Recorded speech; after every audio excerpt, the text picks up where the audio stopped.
Welcome to Subhash Charveda. Subhash Charveda के माध्यम से आज हम रक्त पित्त के बारे में दोबारा से व्याख्यान करेंगे, क्योंकि इसके पहले हमने रक्त पित्त की निरुक्ति, निदान, लक्षण, संप्राप्ति एवं साध्यता एवं असाध्यता के बारे में पहले बता दिया है। अब हम लेंगे यहाँ पर कि मार्ग विशिष्ट रक्तपित्त के कौन कौन से कारण होते हैं। यहाँ पर कारण आचार्य चरक ने गुणों के आधार पर रखा है, जैसे कि ऊर्ध रक्तपित्त में स्निग्ध और उष्ण आहार विहार करने वाले व्यक्तियों में ऊर्ध रक्तपित्त बनने के चांसेस ज़्यादा होते हैं और यही उनके कारण भी होते हैं। उसी प्रकार अधो रक्तपित्त में रुच्च तथा उष्ण आहार विहार कारण के रूप में कार्य करता है। इसके बाद हम देखते हैं कि ऊर्ध्व रक्तपित्त में स्निग्ध आहार विहार ही क्यों करता है, क्योंकि ऊर्ध्व में कफ दोष का संचय होता है। जैसे कि हम जानते हैं कि ऊर्ध्व भाग में कफ दोष रहता है और अधो भाग में क्या रहता है, वात दोष। इसलिए वात दोष को बढ़ाएगा कौन सा गुण, रुच्च, और उसी प्रकार कफ को कौन बढ़ाएगा, स्निग्ध गुण। इसके बाद हम आते हैं दोषों के आधार पर देखते हैं, तो ऊर्ध्व में कौन सा दोष रहता है और अधो में कौन सा दोष रहता है। यदि ऊर्ध्व रक्तपित्त है तो उसमें कफ दोष होगा और अधो रक्तपित्त है तो उसमें वात दोष होगा, और यदि दोनों में है तो उसमें कफ और वात दोष दोनों ही होते हैं। इसके बाद हम चिकित्सा करने से पहले हम देखेंगे कि चिकित्सा सिद्धांत दिया जाता है, तो उसमें एक सबसे अच्छा सिद्धांत है कि एक सिद्धांत तो हमने पहले पढ़ लिया है कि रक्तपित्त में विपरीत मार्गहरणाम दोषाम, यानी कि रक्तपित्त की चिकित्सा करते समय हमें क्या विपरीत मार्ग से दोषों को हरना चाहिए। ये दिया था हमें निदान स्तंभ। लेकिन यहाँ पर इन्होंने चिकित्सा करने से पहले स्तंभन कराने का निषेध किया है। यदि व्यक्ति को रक्तपित्त हो रहा है, रक्तपित्त निकल रहा है, तो पहले उसको निकल जाना चाहिए, यानी कि रक्त को निकल देना चाहिए, क्योंकि अगर हम उसको रोक देते हैं तो क्या है, अनेक प्रकार के रोग हो सकते हैं। तो किस अवस्था में रक्त स्तंभन नहीं कराना है, वो आचार्य ने कुछ कंडीशन दी हैं, जैसे कि अक्षीण बलमास, जिसका अक्षीण बलमास हो और सम्यक रूप से जो है आसन करने वाला हो, और जिसके दोष दुष्ट हो गए हों या उत्कृष्ट हो गए हों, ऐसे व्यक्तियों में हमें रक्त का स्तंभन नहीं कराना चाहिए। उसी प्रकार आचार्य सुश्रुत ने भी यहाँ पर सिर्फ 2 लक्षण दिए हैं, जैसे कि यदि रोगी बलवान हो और जो आहार लेता हो, ऐसे व्यक्ति में रक्त स्तंभन हमको नहीं कराना है, क्योंकि यदि हमने यह रक्त स्तंभन करा दिया तो आचार्य चरक के अनुसार इसमें 17 रोग होने के चांसेस रहते हैं, और सुश्रुत का देखें तो इन्होंने केवल 6 रोग के बारे में बताया है। जैसे कि श्लोक पे आते हैं हम, गलग्रहम पूर्तिनश्यम मूर्छा पयम अर्चि ज्वरम गुलुम दाहे आनाम क्लाशम कृच्छ मूत्रताम कुष्ठ अर्शांसी वृषभ वर्णनाश भगंधरम बुद्धि इंद्रिय परोदम चाकुर्यातम सम्मितम आता। अर्थात यदि हम रक्तपित्त के रोगी में स्तंभन कराते हैं तो उसमें गलग्रहम हो सकता है, पूतिनश्यम हो सकता है, मूर्छा आ सकती है उसको, अर्ची हो सकती है, ज्वर हो सकता है, गुलम हो सकता है, प्लीहा रोग हो सकता है, आना रोग हो सकता है, क्लास रोग हो सकता है, मूत्रकृच्छ हो सकता है, कुष्ठ हो सकता है, अर्श हो सकता है, विसर्प हो सकता है, वर्ण स्किन का कलर थोड़ा चेंज हो सकता है, भगंदर हो सकता है इसको, और बुद्धि इंद्रिय परोधम, ठीक, जो इंद्रियों के विषयों को ग्रहण करने की जो क्षमता है उसमें भी थोड़ा बहुत रुकावट हो सकती है। तो ये सभी रोग ना हो, इसको रोकने के लिए आचार्य चरक ने कहा है कि व्यक्ति को प्रारंभ में यानी कि चिकित्सा के आरंभ में उसका रक्त का हमको स्तंभन नहीं कराना है। और अगर हम आचार्य सुश्रुत में देखते हैं तो इन्होंने केवल 6 रोग बताए हैं, जैसे कि पांडु, प्लीहा, ग्रहणी, गुल्म, कुष्ठ, ज्वर। इसके बाद हम आते हैं रक्तपित्त में लंघन। रक्तपित्त में लंघन क्यों जरूरी है? रक्तपित्त में लंघन इसलिए जरूरी है क्योंकि यदि हम व्यक्ति को लंघन नहीं कराते हैं और अगर उसमें पहले से ही आमदोष है तो क्या होता है कि आमदोष रक्त की प्रवृत्ति को बढ़ा देता है, अतः रक्त की प्रवृत्ति ज़्यादा ना हो उसके लिए व्यक्ति में लंघन कराना उचित माना है। इसके बाद नेक्स्ट आते हैं हम रक्तपित्त में लंघन एवं तर्पण का अवसर, यानी कि रक्तपित्त के रोगी में यदि हमको लंघन एवं तर्पण कराना है तो किस कंडीशन में कराना है या किस अवसर पर करा सकते हैं। तो उसके लिए इन्होंने एक श्लोक दिया है, आपको श्लोक अंडरलाइन कर लेना है। मार्गो दोष अनुबंधम चा निदानम प्रशमिष्यम चा लंघनम रक्तपित्तादो तर्पणम चा प्रयोज्येत। चरक का ही है, इसको अंडरलाइन कर लेना है कि इस अवसर पर हमको लंघन एवं तर्पण कर लेना है। मार्गों को देखते हुए कि वह कौन से मार्गत है, ऊर्ध्व मार्गत है या अधो मार्गत है। दोष अनुबंधम अर्थात कौन से दोष का अनुबंध है, उसमें बात का है या कब का है।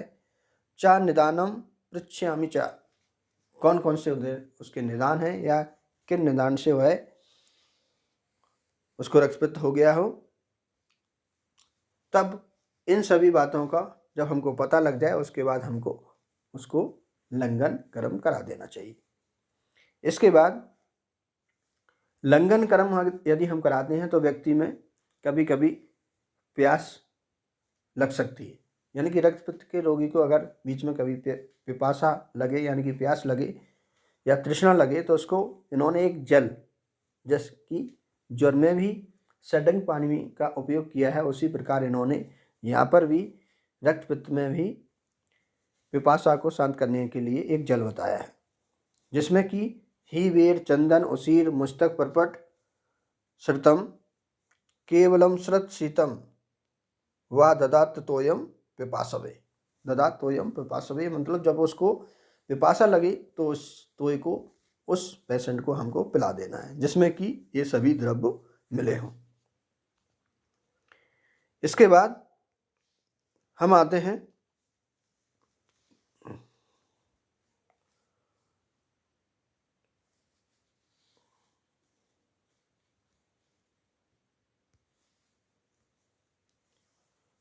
मार्ग विशिष्ट रक्तपित्त में तर्पण या पेया। तर्पण एवं पेया का प्रयोग कब कराते हैं? यदि व्यक्ति का संशोधन करा दिया हो और संशोधन के उपरांत जो अग्नि थोड़ी मंद हो जाती है उसके बाद हम मैक्सिमम तर्पण एवं पेया का ही प्रयोग कराते हैं। तो इसमें भी इन्होंने बताया है यदि ऊर्ध्व रक्तपित्त है तो उसमें तर्पण कराना चाहिए। और कौन सा संशोधन हो? विरेचन। विरेचन संशोधन कराने के उपरांत हमको तर्पण करा देना है ऊर्ध्व रक्तपित्त में।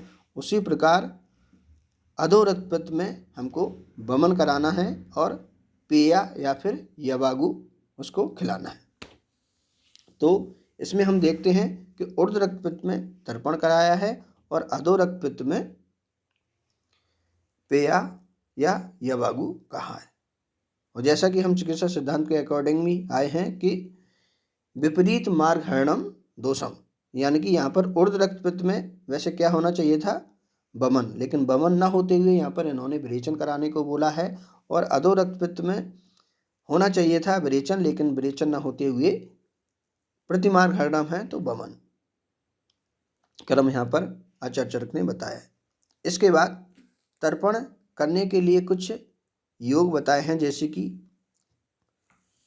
खजुरादि तर्पण, ठीक, जो खजूर का बना हुआ होता है। जैसे हम मार्केट में जाते हैं तो उसमें खजूर मिलता है, तो उसमें खजूर हुआ, मुनक्का हुआ, महुआ, फालसा, ये सभी द्रव्यों में थोड़ी सी चीनी मिला दें और चीनी मिलाने के उस मिक्स करने के बाद उस पेशेंट को हम खिला सकते हैं, जिससे क्या है उस रोगी का तर्पण हो जाएगा। तर्पण का मतलब होता है कि उस रोगी में थोड़ा सा बल आ जाएगा, क्योंकि ये सभी जिसमें भी है, खजूर हुआ, मुनक्का हुआ, महुआ हुआ, फालसा हुआ, विशेष रूप से इसमें आयरन कंटेंट बहुत अच्छा होता है और ये ब्लड को बहुत जल्दी बढ़ा भी देते हैं, क्योंकि हमने रक्त पित्त में क्या होता है कि रक्त ही निकलेगा, रक्त के साथ साथ बाकी व्यक्ति में रक्त नहीं रहा तो रहे और भी कुछ क्रियाएं सुचारू रूप से नहीं हो सकती।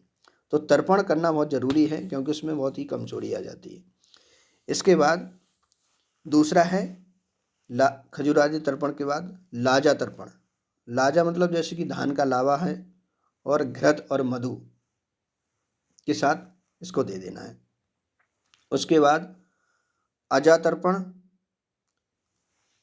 अम्ल तर्पण। अम्ल मतलब जितने भी खट्टे पदार्थ हैं, जैसे कि अनारदाना और आंवला। विशेष रूप से अनारदाना और आंवला को इसलिए बोला है क्योंकि यह खट्टे होते हुए भी इनका जो विपाक है वह अम्ल नहीं है। इसी कारण आचार्य चरक ने अनारदाना एवं आंवला को रक्त पित्त में तर्पण करने के लिए कहा है। जो अनारदाना एवं आंवला के बने योग से हम रक्त पित्त के रोगी का तर्पण करा सकते हैं। इसके बाद नेक्स्ट आते हैं रक्त पित्त में सूप और या यूस, ठीक, सूप और यूस विशेष रूप से कब कराएंगे, जब व्यक्ति में कफ दोष के कारण रक्त पित्त हुआ है। तो कफ दोष वाले को यूस और सूप पिलाने के लिए देना है। तो आप जानते हैं कि सूप हो या किसका बना होता है, मूंग, मसूर, चना, ठीक, मोठ, अरहर, ये सभी दालें हैं, सिम्मी धान के अंतर्गत आती हैं। तो इन्हीं से बने हुए सूप को हमें पेशेंट को दे देना है। इसके अलावा शाक की बात करें, शाक भी कफ दोष में देने के लिए आचार्य चरक ने कहा है, जैसे कि परवल, नीमपत्र, बेंत का अग्रभाग, चिरायता की पत्ती, गंडीर की पत्ती, पुनर्नवा, कांचनार के फूल।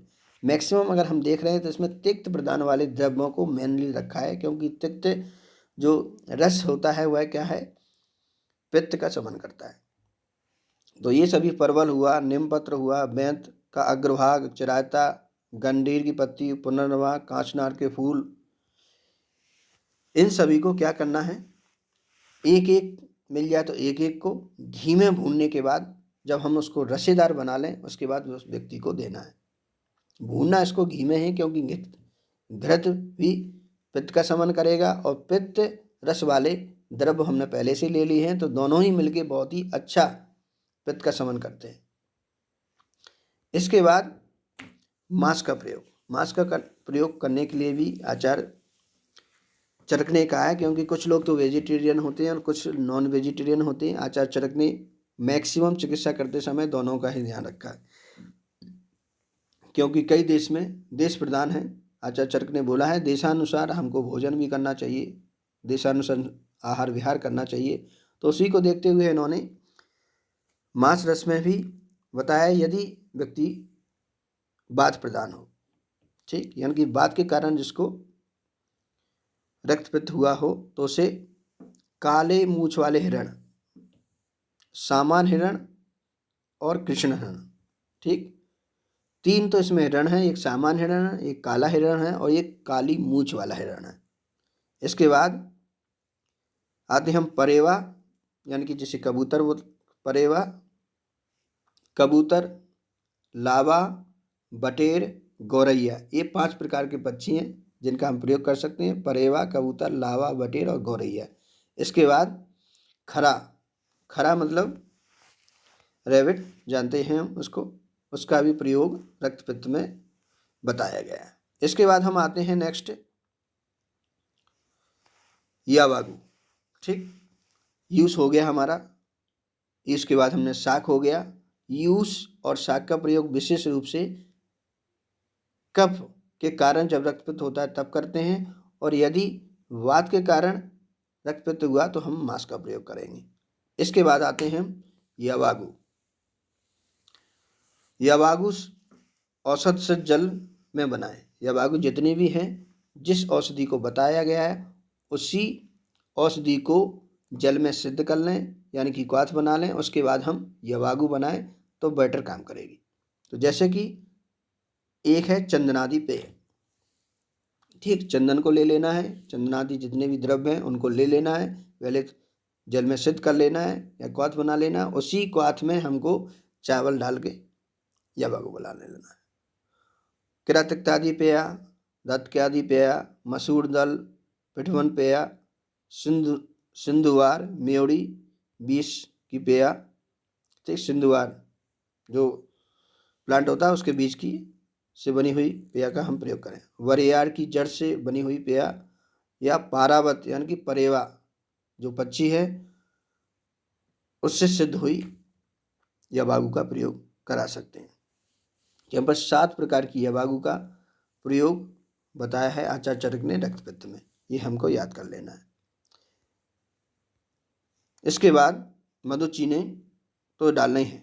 रक्तपित्त में विशेष योगों में हमको रक्त चीनी और मधु का प्रयोग बहुत ज़्यादा जगह बताया है। उसके बाद नेक्स्ट आते हैं मांस रसों के साथ पेय। ठीक, कंडीशन है यदि रक्तपित्त के रोगी को विबंध है तो हमको बथुआ से सिद्ध जल प्लस मांस रस, किसका मांस रस? सस का, यानी कि खरे का मांस रस, दोनों को मिक्स करके व्यक्ति को खिला देना है तो उस व्यक्ति विबंध ठीक हो जाएगा और उसका रक्तपित्त में भी फायदा होगा। इसके बाद यदि बात प्रदान है तो उसमें कुछ प्लांट के साथ मांस बताया है, तो जैसे कि गूलर का वृक्ष के साथ तीतर का मांस, पगड़ी वृक्ष के साथ मोर का मांस, वरगद जटा यानी कि मुर्गे का मांस, नील कमल के साथ बतख या क्रेकर मतलब केकड़े का मांस रस हम व्यक्ति को खिलाने के लिए दे सकते हैं। ठीक, तो ये भी हमको याद रखना है कि विबंध में मथुआ के साथ सस का मांस रखा है और बात प्रदान में इन्होंने 4-5 प्रकार के एनिमल्स रखे हैं और 4-5 प्रकार के ही बेज प्लांट रखे हैं। इसके बाद संशोधन कर्म पे आते हैं। यदि व्यक्ति का संशोधन कराना है तो चाहे विरेचन कराना हो या फिर भवन कर्म कराना हो तो कौन कौन से द्रव्य लेते हैं, क्योंकि इन्होंने रक्तपित्त की जब चिकित्सा बताया है तो वहाँ पर इन्होंने द्रव्यों के ही बारे में बता दिया है। वैसे तो हम पढ़ के ही आए हैं कि सूत्र स्थान में भवन द्रव्य कौन कौन से, विरेचन द्रव्य कौन कौन से होते हैं, आस्थापन वस्ती के द्रव्य कौन कौन से होते हैं, सर्वविरेचन के कौन से, लेकिन यहाँ पर रक्तपित्त में उन्होंने अलग से भी बताए हैं कि यदि विरेचन व्यक्ति का कराना है तो त्रिब्बत, अम्लतास, अव्या का फल, गवाक्षी, त्रैमाण, आमल की फल, इन सभी के फल का प्रयोग मधु एवं शर्करा के साथ हम विरेचन के लिए कर सकते हैं। और यदि वमन की बात है, अगर व्यक्ति का वमन कराना है तो मदन फल, मंत्र, छौद्र, शर्करा, इच्छुरस, इन सभी से हमें व्यक्ति का वमन कर्म करा लेना है। वैसे भी मदन फल से मैक्सिमम वमन करा ही जाता है, आप सभी जानते हैं। इसके बाद सिर्फ वमन और एवं विरेचन आचार्य चरक ने मेनली बताया। कहीं पर एक जगह इन्होंने आस्थापन बस्ती का वर्णन किया है, यानी कि बस्ती भी इसको दे सकते हैं, लेकिन आचार्य सुश्रुत ने स्पेशली 2 बस्तियों को बताया है, अनुवासन और आस्थापन बस्ती पेशेंट को दे सकते हैं। किससे दे सकते हैं? मुनक्का,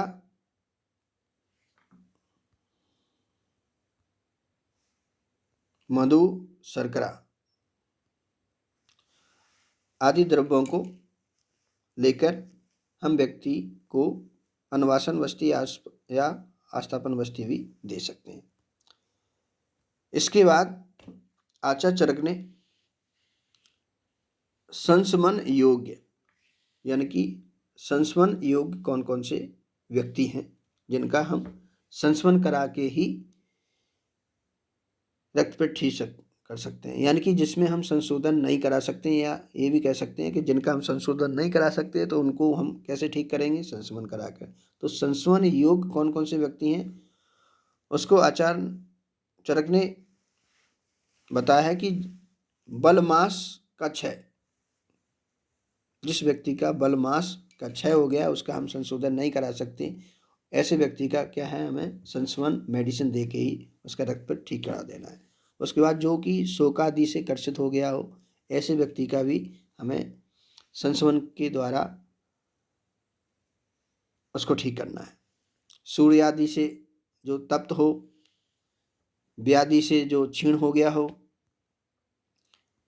प्रेग्नेंट लेडी हो, वृद्ध हो, बाल हो, रुक्ष व्यक्ति हो, बहुत ज़्यादा रुक्षता हो, अल्प भोजन करता हो, वमन के जो अयोग हो, विरेचन के हो अयोग हो, और शोष का जिसमें अनुबंध हो, यानी कि व्यक्ति को शोष रोग हो, तो ये सभी व्यक्तियों में, यानी कि जो 12 प्रकार के व्यक्ति हैं उनमें संस्मरण करा के ही हमें रक्तपित्त को ठीक कर देना है, यानी कि इसमें संशोधन कर्म हम नहीं करा सकते। इसके बाद नेक्स्ट लेते हैं हम कतिपय योग रक्तपित्त हर, यानी कि रक्तपित्त हर कुछ योग बताए हैं। 4 योग को हमें याद रखना है। 8 रूसकादि याग, 8 रूसक आदि प्लांट से बना हुआ जो कषाय है उसका प्रयोग करना है। 8 रूसकादि कषाय 2, आचार्य चरक ने एक ही नाम के 2 फर्स्ट एवं सेकंड, जैसे प्रथम रसायन द्वितीय ब्रह्म रसायन दिया है उसी प्रकार यहाँ 8 रुस्कादि कषाय 1 एवं 8 रुस्कादि कषाय 2, पदमकारी कषाय और प्रपौंडकारी आदि, प्रपौंडकादि विविध योग या कषाय बताए हैं। तो इनका प्रयोग रक्तपित्त की चिकित्सा में बताया है। नाम ही याद रखें, बाकी पूरा नहीं हो पाए चलेगा। इसके बाद हम आते हैं रक्तपित्त में रक्त प्रयोग। ठीक, आचार्य चरक ने रक्तपित्त में यदि रक्त बहुत ज़्यादा बह गया हो और किसी प्रकार से भी हम मेडिसिन से हम उसको ठीक नहीं कर सकते, तो ऐसे व्यक्तियों में क्या बोला है कि इन्होंने रक्त पिलाने को ही कहा है। तो कैसे रक्त को हम पिला सकते हैं, तो इन्होंने कुछ बताया कि धनम जाना असर्ग मृग मधुनाम मृग पक्षिणाम, चरक चिकित्सा 4/, जो 72 श्लोक है उसी को हम अंडरलाइन करेंगे, जो श्लोक दिया है उसी को। जांगल प्राणी मांस प्लस मधु, जांगल प्राणी के मांस और मधु को हम उसको खिला के उसका ब्लड बढ़ा सकते हैं। या फिर यहीं पर आचार्य सुश्रुत ने एणादि का रुद्र मधु पिलाना चाहिए। एणादि का जो मर्द है, एण मतलब होता है हिरण, के रुद्र को मधु के साथ उसको पिला देना है।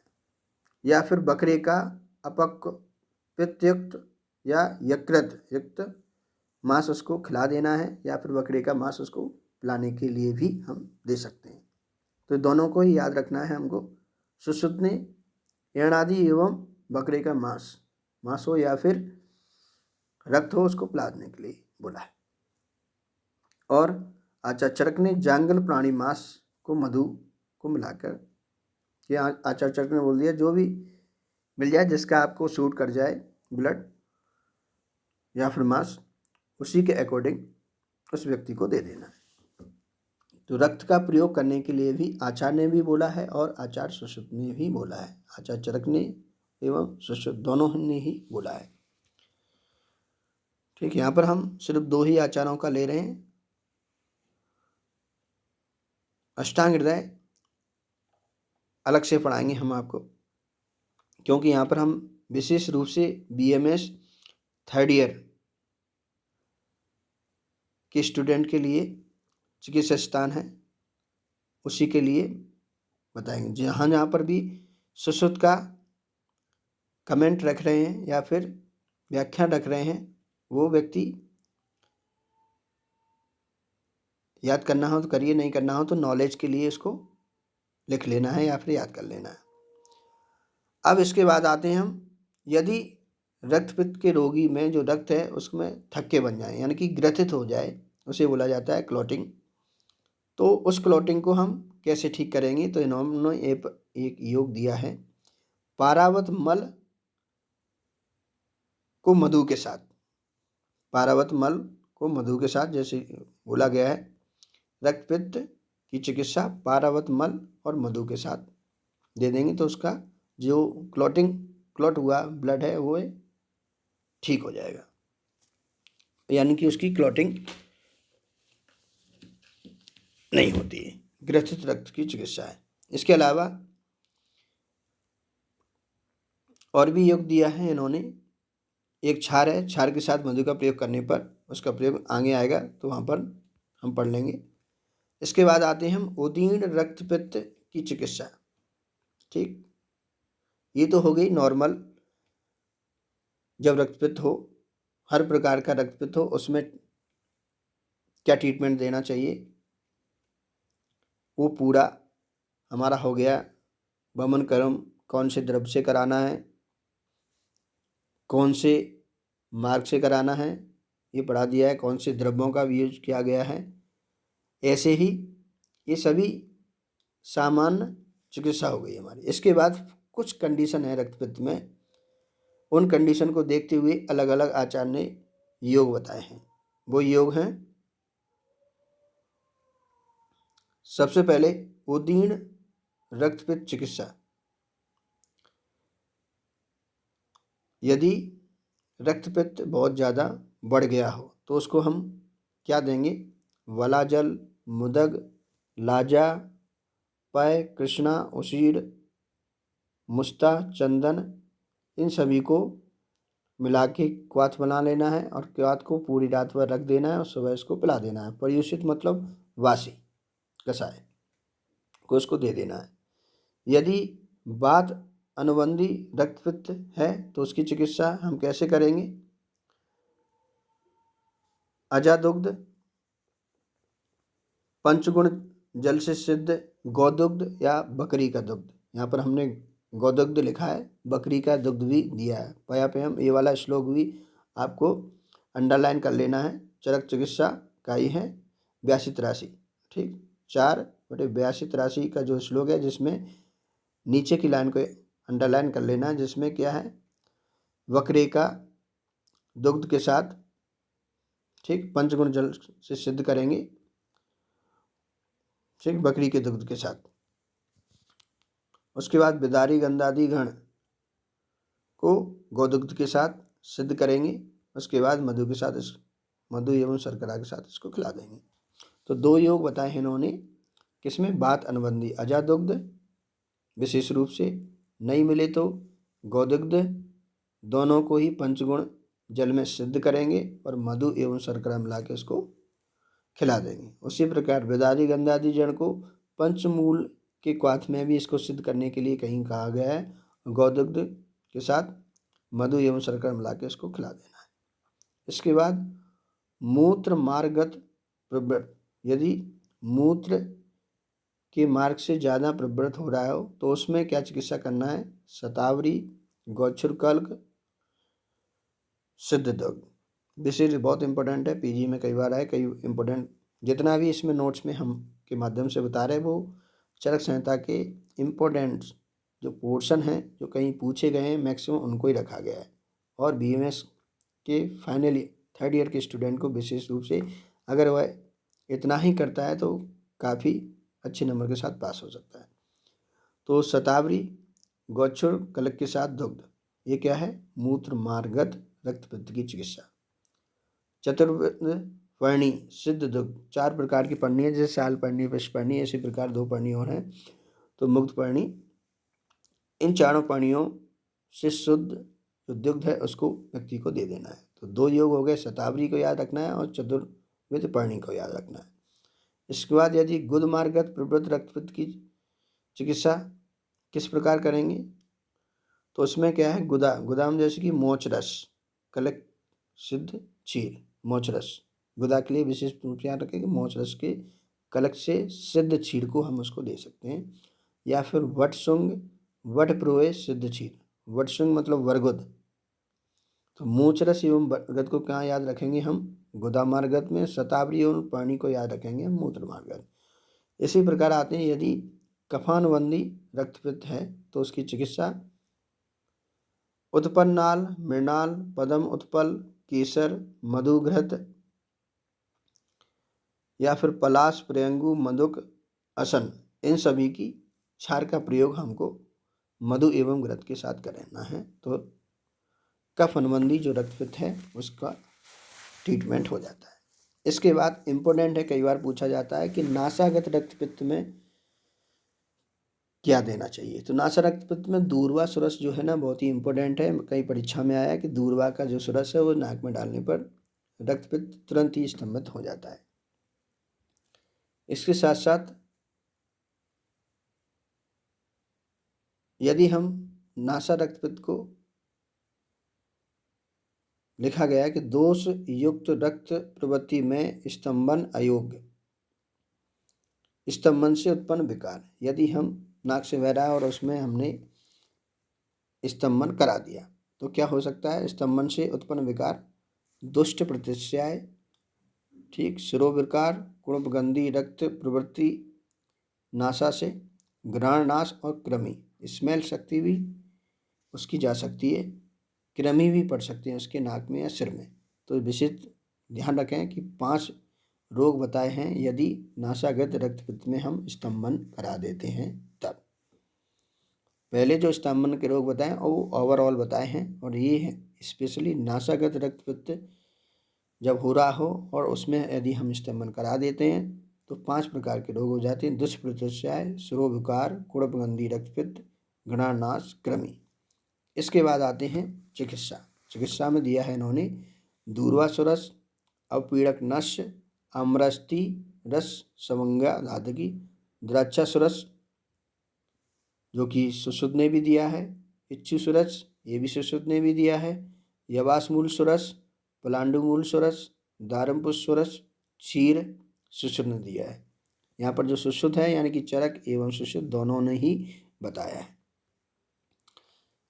इसके बाद हम स्पेशली जो सुश्रुत ने बताया है बिजौरा नींबू के मूल और पुष्प, जैसे कि चरक ने दूर्वा सुरस बताया है, उसी प्रकार आचार्य सुश्रुत ने बिजौरा नींबू के मूल और पुष्प को साथ में लेकर चावल के जल से पीने के लिए उस व्यक्ति को दे देंगे तो उसका तुरंत ही रक्त स्तंभित हो जाता है। इसके बाद शर्करा मिश्रित जल नासा मार्ग से पिलाएं। अगर नासा से हो रहा है तो शर्करा मिश्रित जो जल है वो नाक के द्वारा पिलाएंगे तो उसका ब्लड बंद हो जाता है। उसके बाद विशेष रूप से एक श्लोक दिया है आचार्य सुश्रुत ने, शीतोपचारम मधुरम चा कुर्यात विशेषता शोणित पित्ते रोगे चा, यानी कि शोणित पित्त यानी कि रक्त पित्त में अगर विशेष रूप से हम कोई कार्य करना चाहें तो क्या शीत उपचार देना है और मधुर प्रधान द्रव्य उसको खिलाने के लिए दे दें या आहार या विहार में दे दें, ये सभी क्रियाक्रम कराते हैं तो रक्त पित्त में विशेष रूप से यह कार्यकार होता है। इसके बाद हम आते हैं रक्त पित्त चिकित्सा के कुछ योग। तो रक्त चंदन से, ठीक, ये बोला गया कि रक्त चंदन युक्त अष्टविध योग, तो वो कौन से 8 योग हैं जो रक्त चंदन के द्वारा बनाए गए हैं। जैसे कि इसमें 8 द्रव्य हैं: कालियक, उसीर, लोध, पद्मक, कटफल, प्रियंगु, शंख और गैरिक। ये 8 हैं। 8 को याद करने के लिए यहाँ पर जो ट्रिक दी गई है, काली उसीर लो पदम के गोरे पापा से, काली उसीर लो पदम के गोरे पापा से, यानी कि काली से कालियक, उसीर से उसीर, लो से लोद्र, पदम से पदमक, के से कटफल, पी से प्रेंगु, ठीक, गोरे पापा से, गैरिक से शंख हो जाएगा। तो ये है ट्रिक याद करने की, काली उसीलो पदम के गोरे पापा से। इसमें क्या है, रक्त चंदन के साथ आपको 8 जो द्रव्य हैं उनको याद करने की ट्रिक है। ऐसे जहाँ भी योग आएंगे आपको विशेष रूप से ट्रिक बताई जाएगी, या फिर जहाँ पर जो भी पोर्शन कठिन होगा कैसे भी करके आपको ट्रिक बना के दी जाएगी। तो आपको चैनल को देखते रहना है, कहाँ पर क्या पर आया है, कोशिश की जाएगी कि कैसे भी करके सिंप्लीफाई किया जाए ज़्यादा से ज़्यादा। उसके बाद विविध योग, इसके साथ साथ और भी योग हैं जो रक्तपित्त चिकित्सा में आए हैं। उसीरादि पेया, प्यंगवादि पेया, द्रक्षादि विविध योग, वासाघृत, शतावरदि घृत। तो वासाघृत, वासा की पत्ती आदि दिए गए हैं, 2-3 योग हैं, वो आप चरक से देख सकते हैं। इसके बाद शतावरदि घृत, शतावरी घृत बोला गया है। तो उसमें क्या है, जो द्रव्य है, दाड़िम, मेदा, तिंतिटक यानी कि इमली, तिंतिडिक को बोला है इमली, काकोली, मधु, शतावरी, बिदारी, फलपूरक मूल, गौदग्ध, गौघृत।